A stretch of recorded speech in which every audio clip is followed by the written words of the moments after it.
Adam Driver dropped a bombshell of Star Wars news in a recent interview that he really did not need to say. In fact, is he asking for help? Let's dive into it. So Adam Driver in a recent interview began discussing, unprompted perhaps, this recent Star Wars movie that he in fact pitched to Lucasfilm called The Hunt for Ben Solo. Now, this movie was going to take place after Episode 9, The Rise of Skywalker, and it was going to follow Ben Solo or perhaps other people as they search for Ben Solo. Again, we still don't know really any details about what that script was about, but sadly what we do know is they had a finished script, a finished treatment. They had concept art completed.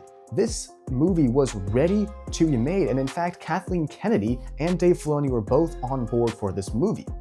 However, the turning point came when they took it to Bob Iger, who in fact vetoed the movie after reading the script and taking an unusually long time to read the script, we've been told. Adam Driver even had a director in on this movie, a director who has won multiple awards, by the way. They even wanted to make this movie for cheaper than usual, which really seems like something Disney would like. Bob Iger seems to believe in cutting costs, as he's talked about making less Marvel movies, less Star Wars movies, and less content for Disney+, but apparently that wasn't good enough for him, as we found out that he was the one who axed the movie, which was almost finished with pre-production. Many people are extremely mad at Bob Iger about this in the Star Wars community, but I think that some of that is unwarranted. A lot of people are complaining about the fact that Bob Iger's given reason, according to Adam Driver and others, is that Ben Solo could not return in another movie because Ben Solo was dead. Many people are calling this hypocritical because, of course, of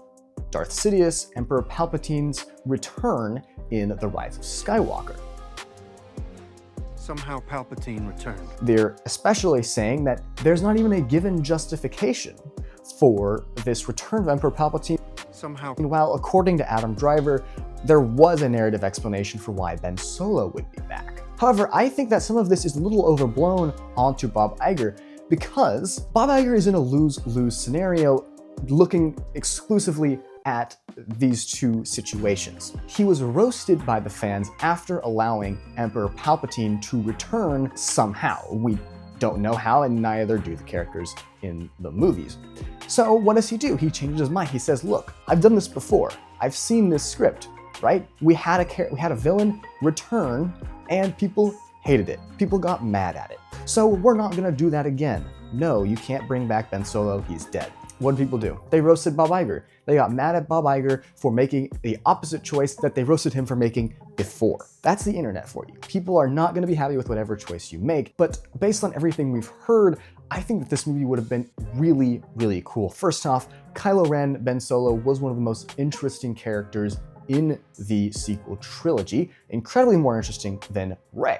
In fact, I had a discussion on the Rey movie on the docket on this channel, but this came up and I decided that it would be a lot more interesting because we know literally nothing about the Rey movie. I don't honestly know who is asking for this Rey movie. It seems that it is mostly just there to placate some people. It's been put on the back burner. We really don't know what's going on inside that Rey movie, whereas this Kylo Ren movie had a finished script.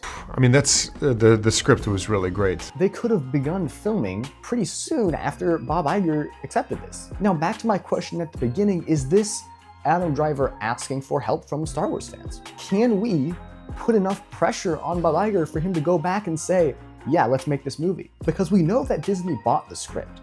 Disney has the rights to this script. They can still make this movie. Will they? That remains to be seen. And perhaps if we put enough pressure on this company, they will make this movie, but I doubt it, to be honest. Whether they greenlight it or not, even then it still doesn't ensure that it gets made, as we have heaps of Star Wars movies that were announced and never made, whether they were just put on the back burner or whether they were canceled. This one seems to be one in the case that falls into canceled. All in all, this Kylo Ren movie would have been incredibly cool to see, and I'm sad we didn't get it, but I still think the future of Star Wars is looking pretty good. I'm very excited for the fact that we're gonna get Star Wars movies in theaters. Stay tuned for a video about that. And I think that the Ryan Gosling movie is looking to be incredible. That's probably going to be a box office smash, and I think that it will be one of the main things that brings Star Wars back. I don't think this movie would have been incredibly well received. I think an announcement of this movie would have been met with mixed response, as people were saying that the sequels were terrible, why are we making another one? And yet you would have still have had that contingent of people who did like at least one movie of the sequels who would be saying Kylo Ren was a cool character, Adam Driver is one of the best actors in the world, let's see what they can come up with for this movie. I don't think that them announcing this movie and making it would have instantly ensured success of this movie. There are some movies that when they are announced, you know that would work. We don't know for sure that this movie would have worked. So I think we should tone it back a little bit on the criticism of Bob Iger for reading this script of a dead character and saying, no, this is too big of a risk. At the same time, I'm a Star Wars fan and I wish we could have gotten another movie that would have been incredibly cool, incredibly sick, and Kylo Ren is just one of the most awesome looking and sounding characters in the entire franchise. So I'm Judah Eyler with TrueView Radio. If you liked the video, like it and subscribe, and I'll be making more Star Wars content over the next few weeks, especially with Star Wars Visions having just come out. I'll see y'all next time. Farewell, friends.